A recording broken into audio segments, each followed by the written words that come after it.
Hello, hello.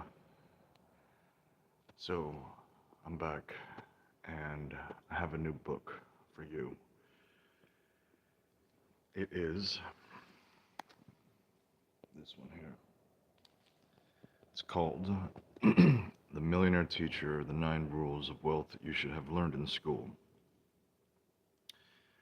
I am beginning it now, and I am sharing it with you because I just read a little bit of it, and it's basically a story of a school teacher that learned some very important rules for acquiring wealth. And we're just going to go ahead and jump right in and let me know what you think.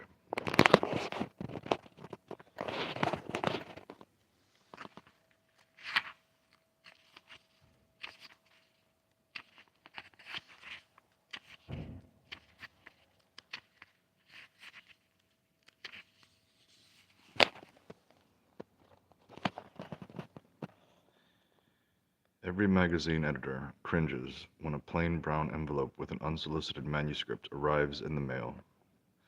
Chances are it contains a letter that begins, "Dear fellow truth seeker, the international conspiracy to control our minds with fluoride is revealed in the 15,000 word article enclosed. Call me immediately to discuss when you will be publishing it." Despite the cranks, an editor lives in the hope that one of those plain envelopes may lead to something great. I can tell you that once a decade or so, that hope actually materializes. My proof? Andrew Hallam. I had never met Andrew when an envelope landed on my desk at Money Sense magazine. It contained a typewritten article about Warren Buffett. I remember reading the piece in my office and staring out over Front Street in Toronto as I debated what to do. The writer's enthusiasm jumped off the page. He also seemed unusually knowledgeable. On the other hand, who was the writer, this Andrew Hallam guy? And why did they spell Buffett's name with just one F?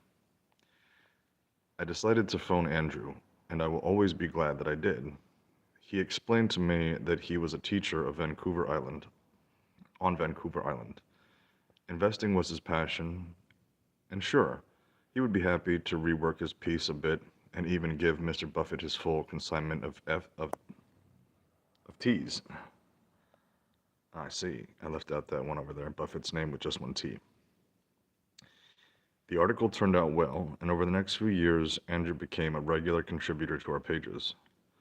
He filed fascinating stories on the stock market, the art of haggling, and eventually on his decision to move to Singapore and take up a teaching job there at a school for international students. Somewhere along the way, it became clear to me that Andrew was living, breathing proof that all the theory about personal finance could actually work in practice.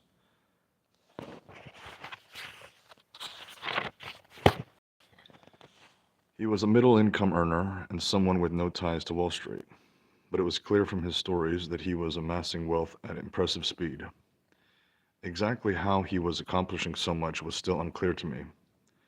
Andrew and I always communicated by phone or email, so I could only guess what he was like in person. That all changed when he arranged an opportunity for me to come to Singapore and teach a week-long session on writing to his students at the Singapore American School. Meeting Andrew face to face for the first time, I was struck by 3 things. First, and I realized how superficial this sounds, I couldn't help but notice that Andrew was seriously buff.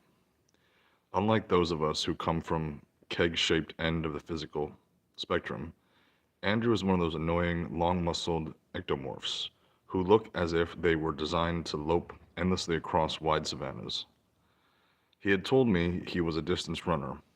I hadn't realized he was good enough to win races against thousands of competitors.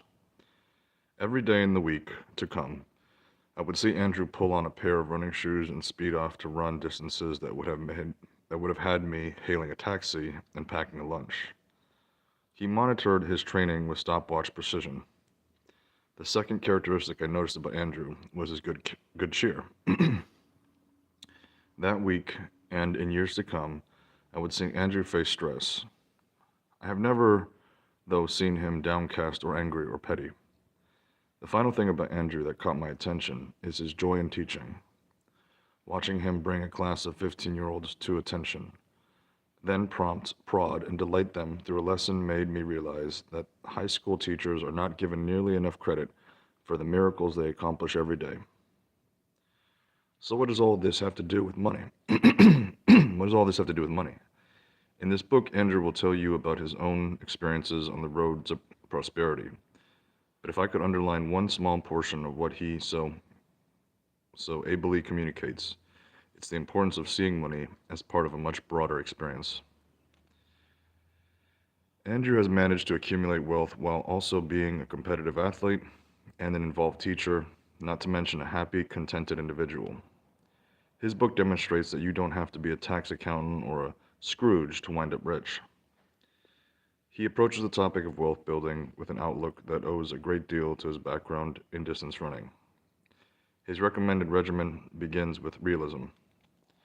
Champions can't lie their way to victory. They have to accept that training for a race involves a sustained effort over time. The same goes with personal finance. Unlike many authors, Andrew isn't here to sell you a get-rich-quick scheme. What he will do is show you how a simple program followed over the years can help you build wealth faster than nearly all your neighbors. In fact, he explains how you can do better than 80% of investors simply by avoiding the high-priced products that financial advisors try to stuff into your portfolio. Some writers attempt to scare you with predictions of financial apocalypse. Others try to sell, excuse me, others try to thrill you with promises of huge profits to be made in some hot sector. Andrew avoids both schools of silliness. Instead, with his usual good cheer, he shows you how a habit of optimism about the broad economy pays off in the long run, even in the middle of financial crisis.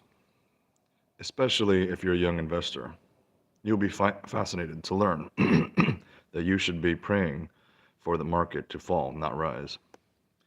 Andrew delivers his message in a way that anyone can appreciate. His writing is funny, personal, upbeat, and a withering critic of the many ways that financial industry sabotages our attempts to build wealth. As you might expect from a gifted teacher, he manages to be both rigorous and accessible. Andrew's book is a joyous but realistic guide to how middle-income earners can amass the wealth they deserve. I'm glad I opened that brown envelope many years ago.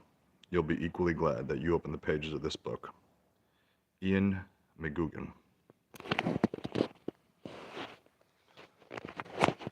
Well, that is the beginning, the introduction here, or the foreword. Yeah, a thing that jumps out to me is his citing of Warren Buffett. Many years ago, I did read Buffettology, a great gift from my uncle, Peter Ostrenko. I went on to read the new Buffettology, and I would definitely recommend those books as an investor's guide to building wealth, over time with proven strategy that works.